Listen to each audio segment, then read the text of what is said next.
আমি আগে ভাবতাম আমার বাচ্চাদেরই হয়তো কিছু, কিছু স্বভাব যেগুলো খুবই আসলে ব্যাড ম্যানার্সের আওতাভুক্ত। তো আসলে এখন মানুষের সাথে মেশার পর জানতে পারলাম যে না, প্রায় বাচ্চাদেরই আসলে একই ধরনের স্বভাব আছে। সেটা হচ্ছে যে একটা জিনিসে তারা খুবই অভ্যস্ত, কিন্তু তারপরেও মানুষের সামনে তারা এমন একটা রিঅ্যাকশন শো করে যে এই বিষয়টার সাথে তারা একদমই অভ্যস্ত না, বা এই বিষয়টা তারা দেখেনি কখনো, বা এই জিনিসটা তারা কখনো খায়নি।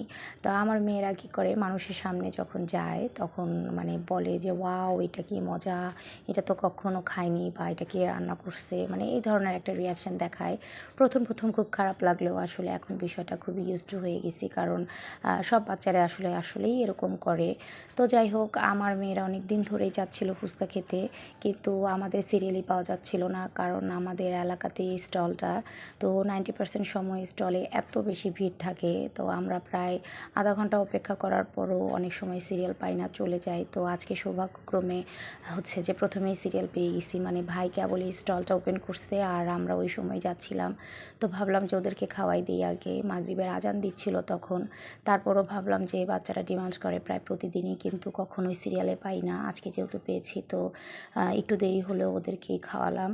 তো অনেক দিন ধরেই ফুচকা খেতে চাচ্ছিল, একদম লাইটভাবে ভাই বানাই দিছে। তো বাচ্চারা এত খুশি, মাশাআল্লাহ, বারবার আঙ্কেল থ্যাংক ইউ বলছিল।